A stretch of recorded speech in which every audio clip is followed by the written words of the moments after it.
All right, excellent afternoon to all those who are watching me across the states in Nigeria. They say Africa is on its path to greatness and Africa needs to regain its position as the natural resources in terms of the capital of the world, and Africa needs to fight for its freedom from the West.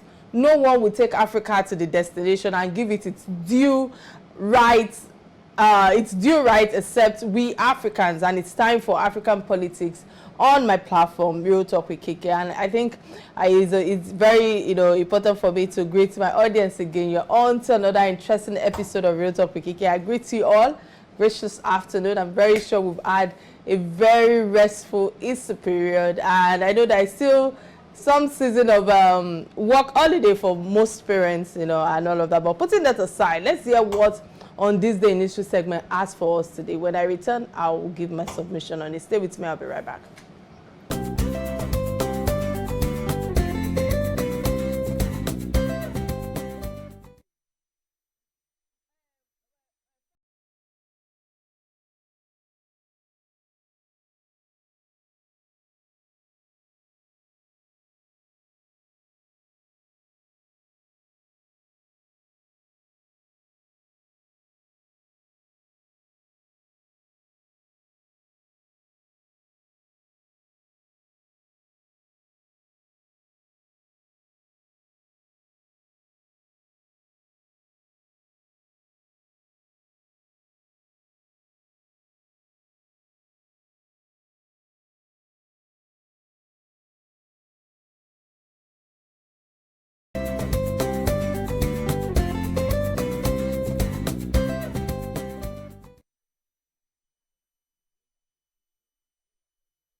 All right, many thanks for staying with me. On this the initial segment today, and I'll also stretch it to what happened on this the initial April 2nd, because I feel both are interwoven when it comes to the 100 years less 4 years ago. I like the fact that this one on this day in history is about Senegal, as my focus today is on Senegal, and I think that part of where we began getting robbed was when we abandoned our history. And this illustrious writer, Sheikh Amidou Kane, have also emphasized on the fact that the Senegal would have kept treasures in books about Senegal and also Africa to have won quite a lot of to have won an African laureate in I think 1962, and wouldn't go about that treasure, but here we are today talking about it. History reminding us, some of our pupils can tell us or can inform us about the names of African presidents to date. I just feel that on this day initial segment of today, April 4th and April 2nd, is something that is very historical to us all, and I feel that that's one of the lessons that we must try to teach our children as we forge ahead when it comes to treasure of histories and all. So it's time for us to quickly get a message from my sponsors. When I return, we'll go straight to the main conversation. Stay with me. I'll be right back.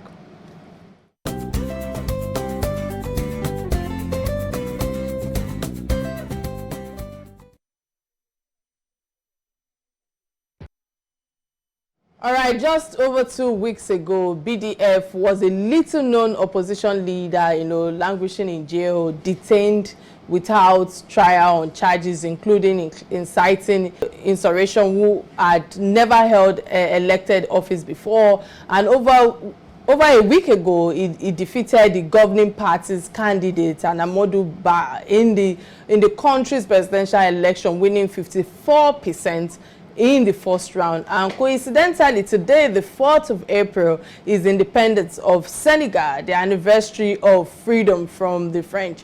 And at the swearing-in ceremony, the Nigerian president, Bola Ahmed Tinubu, was present to congratulate the new president, and the new Senegalese president, BDF, has been described to be one with a powerful and radical philosophy to leadership, despite being the elected young president in the history of Senegal at 44. It takes a revolutionary approach to the aim of affairs. Among its vows, after the swearing-in, are to replace the Senegalese currency, tackle graft, and of course corruption, and ultimately raise Senegal as a contending dominant economy in Africa. On the live show today, I have an African giant in the field of journalism and politics. He is a fighter for a cause that he will be explaining on the live show today. I think it's important for us. Let's see his guest, his profile. And should I also add that he's been in exile for 5 years? But guys, let's check the profile of my guest. And when I return, I go straight to the main conversation. Stay with me, I'll be right back.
Many thanks for staying with us. Let me use this opportunity to quickly usher in my guest. It's a pleasure to have Ambassador Atanda-Owo. And how are you doing today, sir? Are you there? I'm great. Especially with the title you give me as an ambassador. I pride myself to be a journalist and a freedom, democracy crusader rather than ambassador. Yeah, Thank you for having me. Good to have you today. So let's just go straight to the topic at hand, because today is the independence anniversary of Senegal, and Senegal gained independence in 1960 with Nigeria, exactly 64 years ago. How can you describe its journey in democracy since 1960 till date with the current day events in a nutshell? Senegal has been one of the leading democratic nations, even during the French Revolution in 1789, and the constitution that was written in 1791, Senegal was represented there. And then, before independence in 1960, we used to have multi-party democracy. And from 1963, we had, for a period, a single party rule. We had cancelled the parliamentary system where the two figurehead, President Senghor, the first president of Senegal, and his number two, Mamadou Dia, was fighting one another. That ended the political division of labor. In 1973-74, we were the first, if not one of the first nations in Africa to return to democracy. Since then, we have had many democratic elections. 1978, we had one that Senghor, the first president of the country, won. In 1983, we had another one that was won by his successor, President Abdou Diouf, in 1988, after a very tense fight for the third multi-party democracy after the restoration of democracy. We had still Mr. Diouf, the sitting president, to win.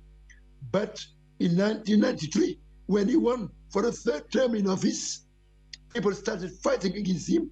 And in 2000, we had the first democratic transition with the opposition, Abdoulaye Wade, winning the polls that year. In 2012, we had the second democratic transition with Macky Sall being elected, and the one that happened on 24th March, electing Mr. Bassirou Diomaye Faye, is the third democratic transition in Senegal. So far, we have done a long journey with a society with pluralism of the media, a pluralism of trade unions, pluralism of really the thoughts within the country. But recently, it all boils down to autocracy. And we feared that Senegal would lose its status as the leading flag bearer of democracy on the continent. Luckily, with divine intervention, as you say in Nigeria, we have come back from the brink, and we have elected the youngest ever president in Senegal in the person of Mr. Bassirou Diomaye Faye. Madam, excuse me, but my voice is not good. I just arrived from political exile 2 days ago, and I'm suffering from a very strong cold. I promise to meet you here and to talk to your audience. That's why I'm doing this. I hope this doesn't affect the quality of the message I'm trying to convey. Thank you. Many thanks. I understand that. Many thanks for that insight right there. And I understand that, you just getting home to connect with your family people. Of course, you might have lost your voice, in excitement with your family and of course with cold. But putting that aside, I know that you already, that will subside in a few days after treatment. But, with all that you've shared thus far, knowing that you mentioned now that you were in exile and you just connected to Senegal 2 days ago, from your own fatherland for 5 years, you were in exile. What led to that, if I may ask? And what were you fighting for? Maybe that's the question. What were you fighting for? Very sound questions. Let's say that when Macky Sall came to power in 2012, he promised the Senegalese that he will manage in a sober way and good governance. But knowing him personally, I didn't believe him. Even before he was elected, I had written a piece called "I Refuse to Vote Between Plague and Cholera, Between Wade and Macky Sall." Yet the Senegalese people didn't want to heed my advice. They voted for him. Immediately after he came on board, he started really mismanaging our economy and killing our acquis democratic. So he took the oil and gas we just discovered in Senegal and gave a contract of $10 billion commission to his brother and a cook coming from Romania, Mr. Frank Timis. When I saw that, I continued writing against him. So in 2019, we had another election. Macky Sall stole the election fraudulently, using the technology to be elected in the first round. When I continued attacking him, and I wrote about the mismanagement of our resources, one morning on July 29, 2019, people came, the security, to my flat, knocked the door and say, "We are here for you." Luckily, I alerted the international community by writing on the internet, and I went out with them. They didn't have a mandate to take me, yet they took me to that place and decided to jail me without any justification. So for 53 days, I was jailed, and I said to myself, if this country can condone, allow these kinds of things to happen, I have to get out of it once I'm freed, and I will be able to better fight the battles that matter to me. That's how, on 20th September 2019, when I was freed, tactfully, I left the country. I went to Cairo because I was invited by the American University of Cairo. I wrote a book called Hostage of a State, published in Paris, and I continued fighting the regime of Macky Sall, exposing him on most of the biggest platform, whether it's Al Jazeera, the BBC, France 24, etc. And on a daily basis, relentlessly, I've been writing about his crookeries, the fact that he was killing people, citizenry, throwing them in the ocean. We had over 100 people being killed and over 2,000 people politically detained. This is something unheard of in Senegal. We used to be a country where we used to regulate our problem, through public debate, through political debate. But Mr. Sall, when he came playing to be the young African leader who will be bringing about change, he said that if he threatened the people, the intelligentsia like me, or the citizenry, people will allow him to stay in power for no matter, people know, maybe 20 years. He even was dreaming of being in power until 2035.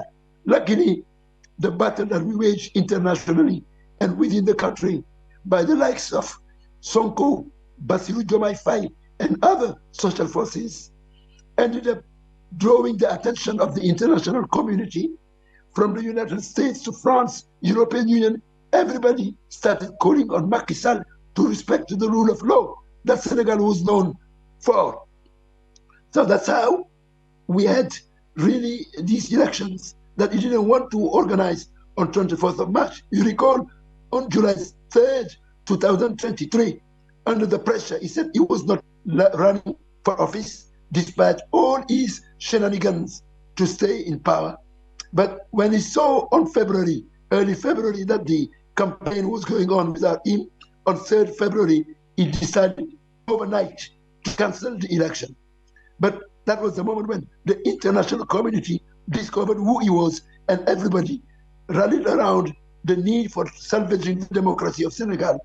And we have had this election. So the freeing of Mr. Sonko and Bassirou Diomaye, was there a deal between him and them?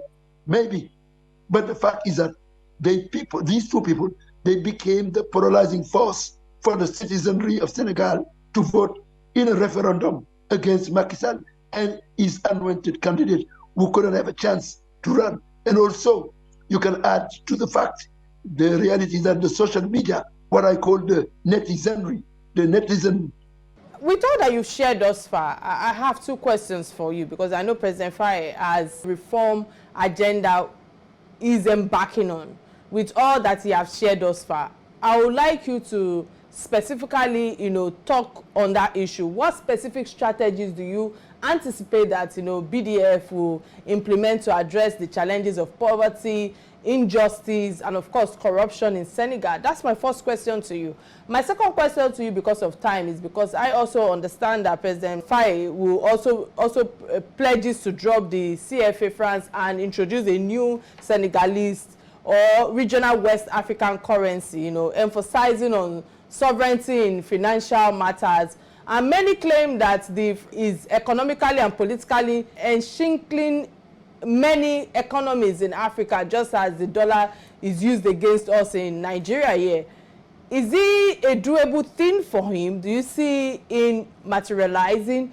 How do you think that BDF will navigate the complexities involved in transitioning to a new currency, considering Senegal's economic ties with France and other countries?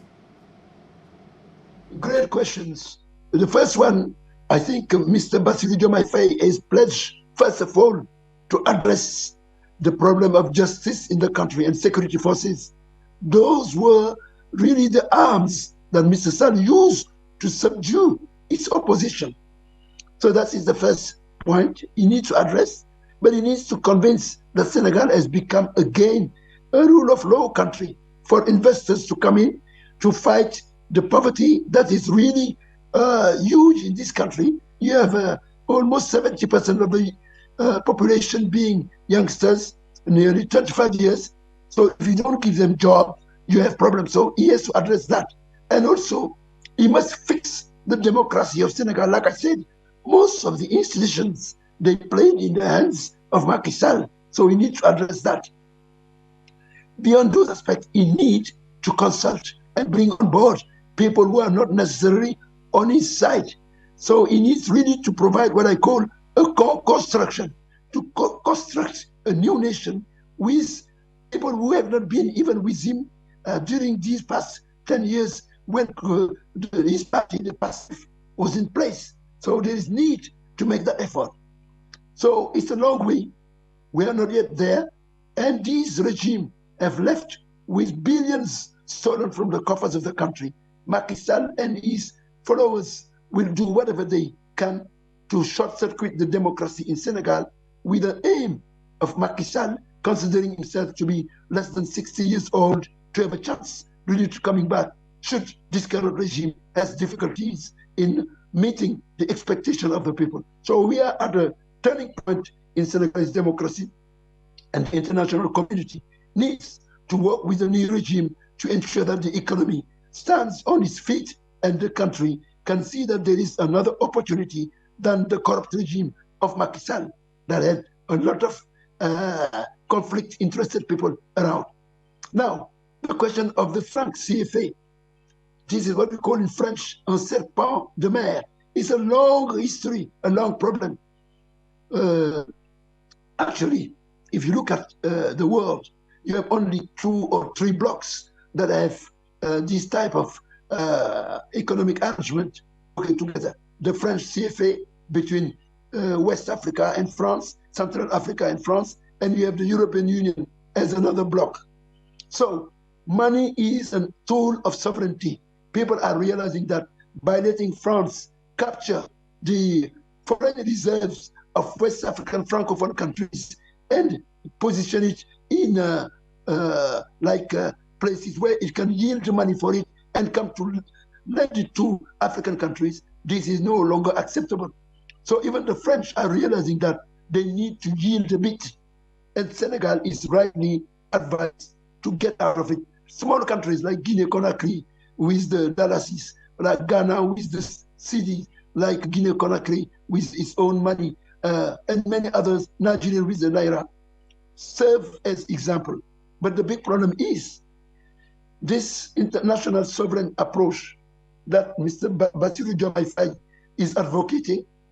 Is it not in conflict with what ECOWAS has been trying to do to create a West African single currency? This is a serious topic. We need to address it in a calm way to be sure that we are serious when we decide to have our own currency.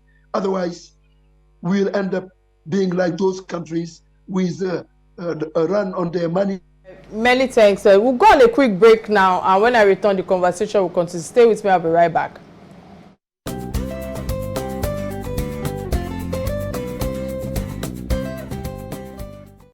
Right, glad to know you're still right there with us. In case you just joined the show, today's conversation revolves around Senegalese president, BDF, and of course, his unexpected rise in Senegalese when it comes to politics, and of course, from the imprisonment to winning the presidential election is something that I've touched on in the first segment of the show. And of course, knowing that, BDF is also named Mr. Clean, from my research work, and it promises to, to be sweeping reforms, including fighting poverty, renegotiating key deals, and he claims to drop the CFA franc and introduce a new currency and prioritize judicial independence and youth employment. And I have an African giant with us via the Zoom call.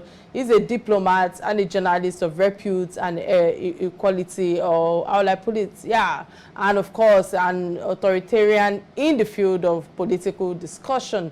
I must say many thanks, Ambassador Adamu Guy, for all your submission thus far. It's been very, very interesting to hear from you after being in exile for 5 years. But putting that aside, before I usher you in, I think it's important for me to open the phone lines, for those who would like to, be a part of this conversation. Remember that you can call the studio number 080-988-77-400, showing on your screen right now. We're facing some challenges, on our Facebook and YouTube page in terms of the live program today, so I apologize.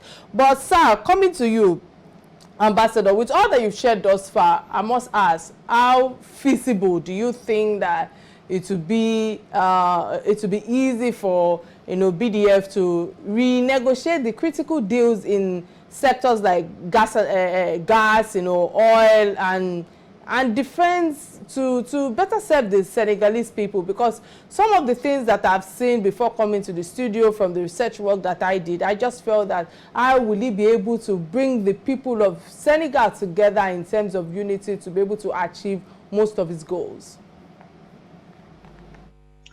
Oh, that is a $1 million question, because these kind of contracts, odious contract, as Dr.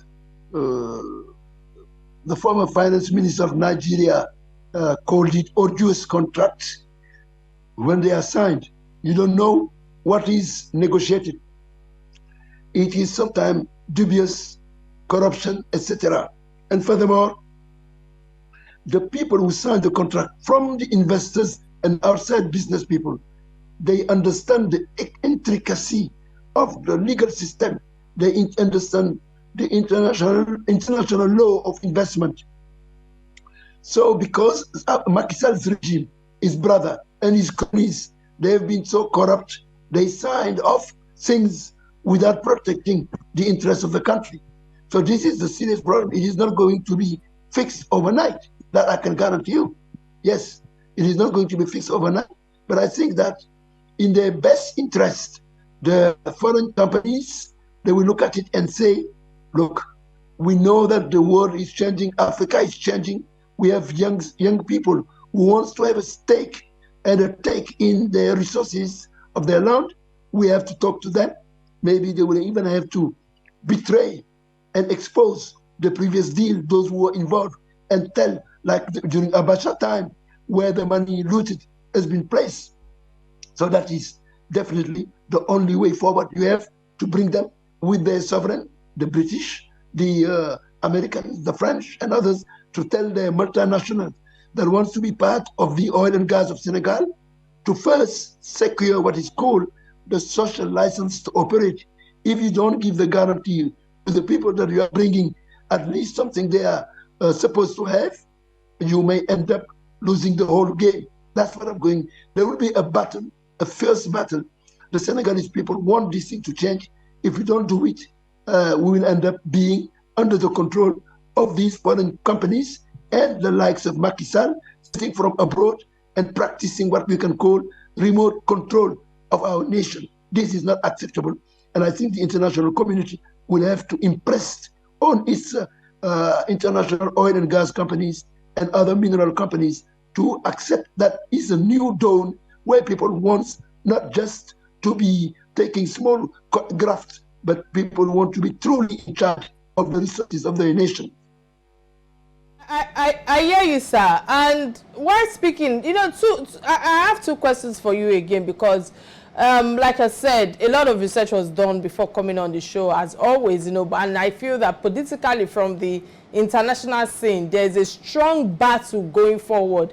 The likes of Gaddafi tried this radical and revolutionary path, but it was killed eventually. What should BDF be doing in this scenario going forward? That's my first question to you. My second question is the fact that South Africa is aligned with superpowers like BRICS, the coalition of Brazil, Russia, China, and India, and in so doing, I keep asking, do we see it, insulated in terms of Senegal having an inflation, or is it going to be performing some solo effort in all of this? Because I will need your take as an ambassador and with a wealth of experience to speak to this issue at hand.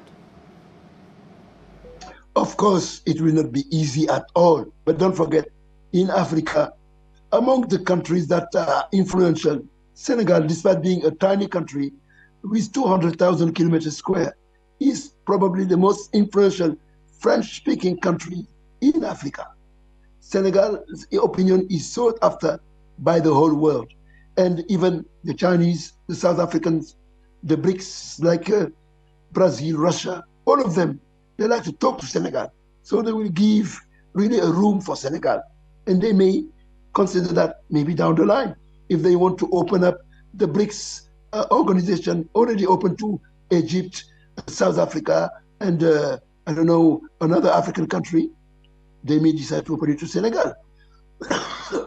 Donc, that's a fact. So they will have to bargain here. On the other hand, about when you claim sovereignty, it is not easy. Gaddafi did that in 1969 when he forced with Enrico Mattei, the former boss of Eni, Italian oil and gas company, when he forced Occidental Petroleum, when he forced the foreign oil and gas actors to agree to a better deal for Libya. In the process, Matei was killed in a plane that was dubious, and Gaddafi himself, indeed, he died in 2011. But let's not be romantic. I went to Gaddafi's place twice in Libya, accompanying President Rawlings, who was my friend, and another head of state. When I went there, I saw an autocrat. And Gaddafi only got the support of Africa because after the Lockerbie attack in 1988, December, when Libyan intelligence people killed the downed a plane from Lockerbie, Scotland, what happened was Libya was really considered a pariah nation. Gaddafi was considered a pariah nation. The only thing that saved Gaddafi was that in June 1998, one day before the death of Abacha, in a summit of African OAU in Addis Ababa, the African Union OAU at that time decided to lift the sanction against Libya. That's what rescued Gaddafi to a certain extent. But being an autocrat, when he decided to fight his people, when the Arab Spring was raging on, he created the condition for his nemesis, including Mr. Sarkozy and David Cameron, who was then Prime Minister of the UK, to go after him and using, I think, NATO, and they ended up supporting his opponent and killing him. That's what happened. Gaddafi is not a model. In the case of Senegal, what is going on is that we have an era where the intelligentsia, they think about the issue thoroughly. And then this time around, because the West have been suffering a lot of blow with Eastern European nations, global South, including Brazil, India, Turkey, China. I mentioned India. They saw that there is room for them, and there is the international media. They will have to come in, and the West, that is losing its economic ground, will have to accept that African nation will find partners, not just limiting themselves to former colonial powers, because at the end of the day, France, the UK, and other foreign colonial powers, they failed. So this time around, there is the legitimacy to really raise the flag and say, allow us to try something on our own and not only continue to your path, because this has been a failure at the end of the day.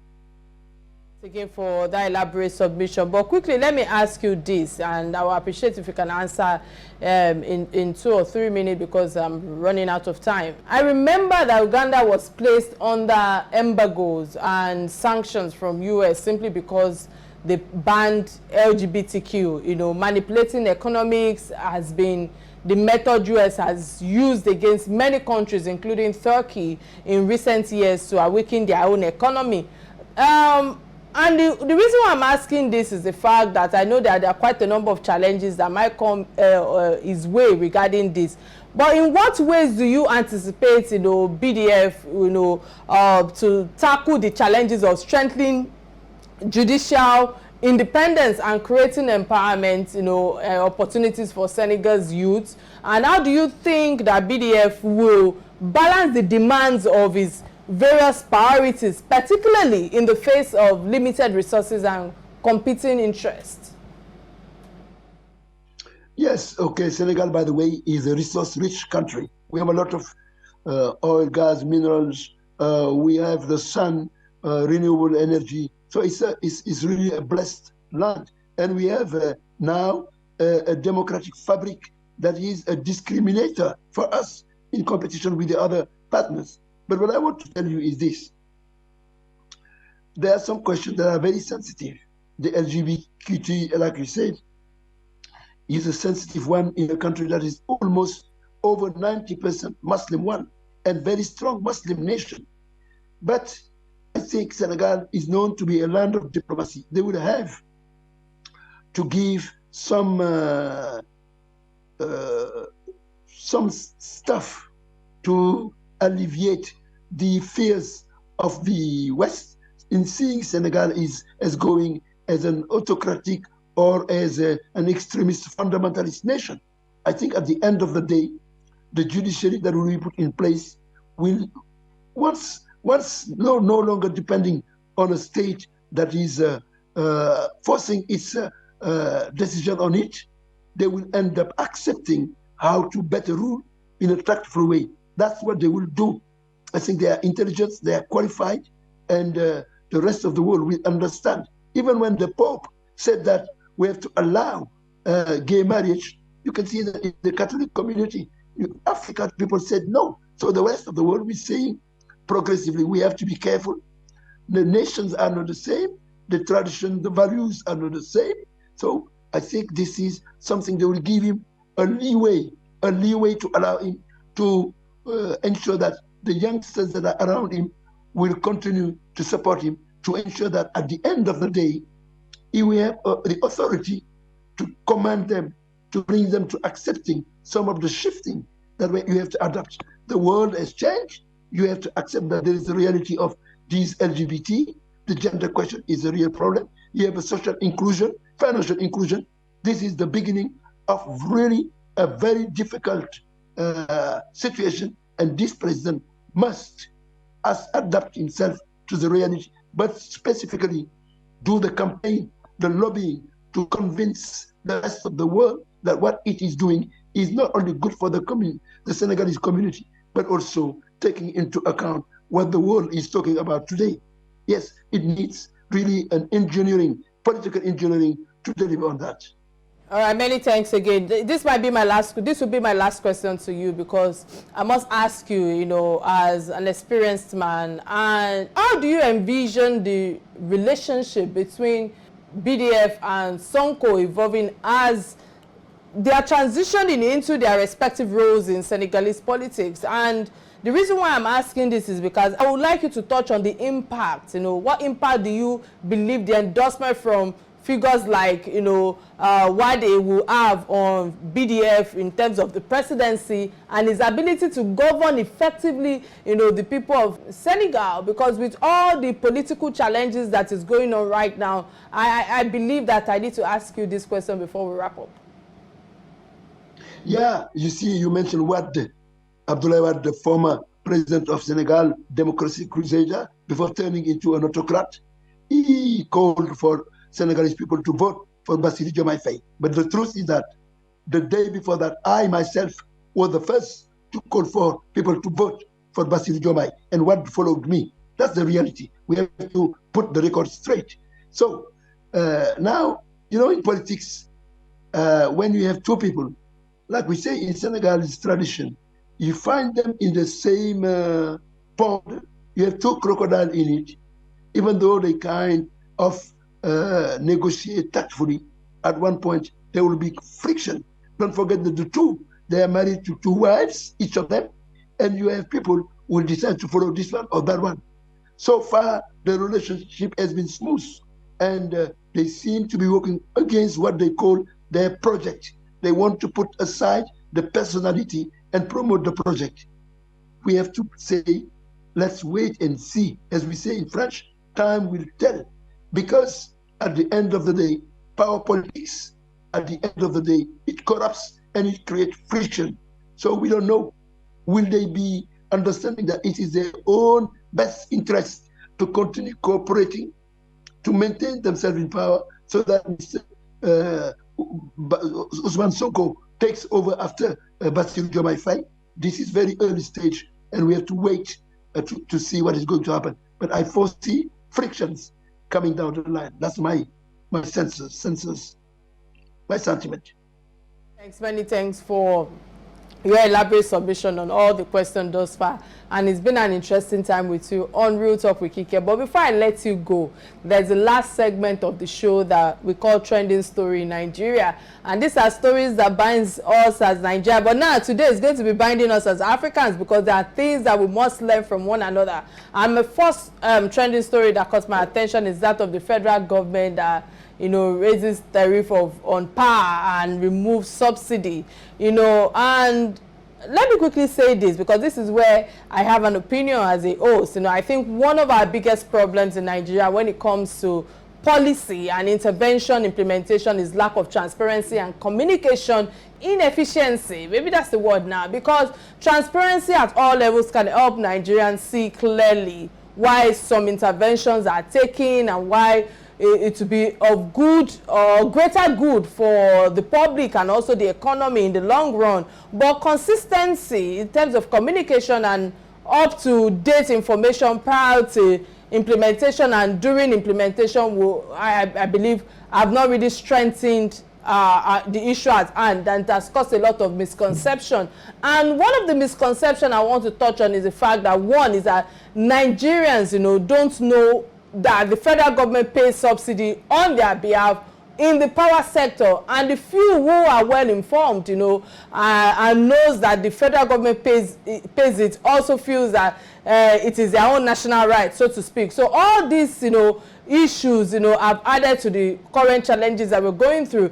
And the second point for me is the transparency, because just as people know that there is corruption in the subsidy of the petroleum sector, so also do people also know that there might not be 100% transparency and accountability in the power sector. So other than these two issues, the tariff increase for band, as customers, with this explanation is like an effort in the right direction. But the recent tariff increase in Nigeria's power sector, particularly for the band A customers who enjoy 20 hours of supply daily, is aimed at addressing several economic challenges and promote efficiency within the sector. I used to enjoy 24 hours power, until we moved homes, and it looks as if that has subsided. It has now become 18 hours and that. But putting that aside, I just feel that talking to the issue at hand, reducing government subsidy burden is something I feel that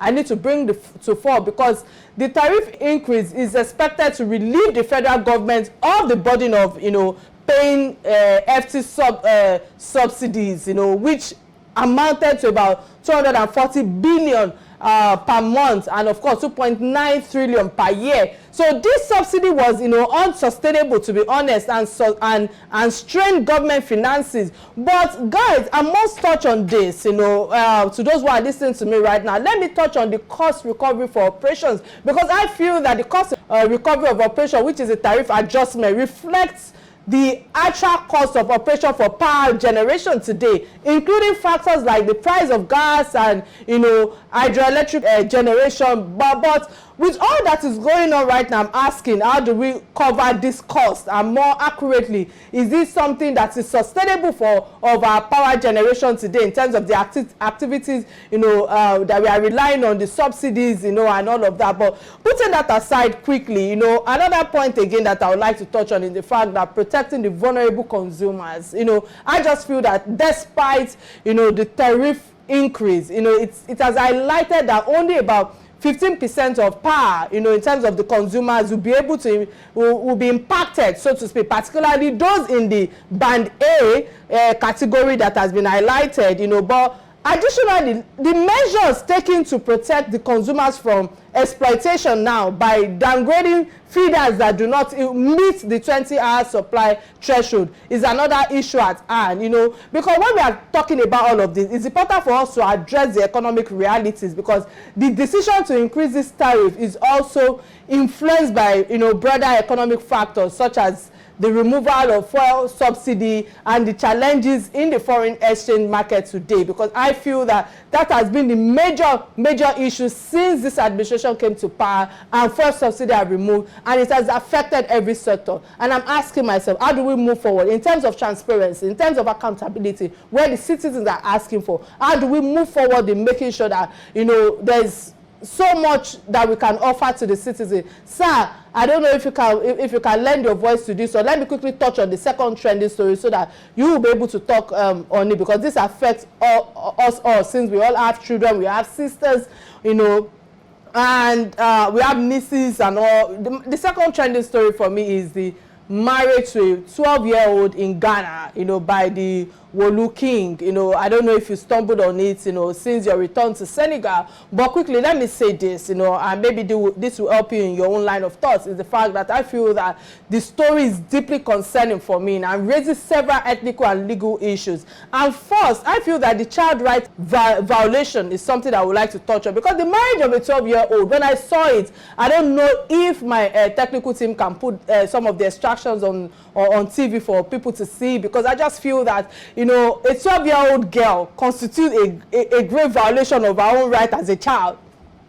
It goes against all the international conventions, such as United Nations Convention on the Right of the Child, which Ghana has, rectified as well. But child marriage exposes girls to various risks, including early pregnancy, limited education, and physical and psychological harm. Today, we are talking about educate the girl child, and I'm asking, how did Ghana miss this? And the lack of consent is another thing I'm bringing to fore. It is highly unlikely that a 12-year-old child can provide informed and voluntary consent to marriage. The concept of this consent, in such cases I'm just wondering, as children, they lack the maturity and understanding to even make such life-altering decisions. And I'm wondering now, who does this? How can they say the community raises the child? The people who are even at the event, I'm asking myself, do they I don't know. Let me put aside my emotions right now. Let me talk about the legal implications, because legal implication under Ghanaian law, the minimum legal age for marriage is 18 years. Therefore, the marriage of a 12-year-old child is illegal. And this constitutes a criminal offense, if you ask me, because I have to even go back to go and check the Ghanaian law enforcement when it comes to their own authorities in terms of the duties to investigate and prosecute such cases, to uphold the rule of law and protect vulnerable individuals like such cases. Now, if I want to even put the legal aspect away and touching on the cultural and traditional practices that we like to hide under, because why the cultural and traditional practices still hold significance in communities, because when I was watching it, I saw quite a number of people, and I'm wondering what kind of people are in this. Honestly, they should not. I just feel that the tradition, the culture should not supersede the legal protection and human rights standard. Practices like child marriage, I just feel, it's not about I just feel. It perpetuates the harmful gender norms and inequalities, undermining effort to achieve gender equality and empower girls and women. Lastly, because they've started running commentary in my ears, is the fact that the responsibility of authorities now is something that I think that I need to touch on, is because it is commendable that the Ghanaian Police Service and other relevant agencies have taken action to protect the child and a mother specifically, well, let me say the family. However, it is crucial that through this investigation, it must be properly conducted. Perpetrators must be held accountable and, brought to books, so that we can avoid such similar situations going forward, and assist, and provide the girl and her family to ensure, to make sure that they have safety and good well-being going forward. So I don't know if you can touch on this story in 1 minute, because we need to wrap up the show because of time. I'll touch on the second question. The first one, you have to remind me. The second question about child marriage and what happened in Gambia last week, the how do you call it, the genital mutilation. All those go against really what African countries signed. I was there in November 1989 in New York when UNICEF, under the then Director General of the organization in charge of children, Mr. James Grant, decided to vote the convention for the youth. And then I think we also have in Africa for June, the Day of the African Youth, okay?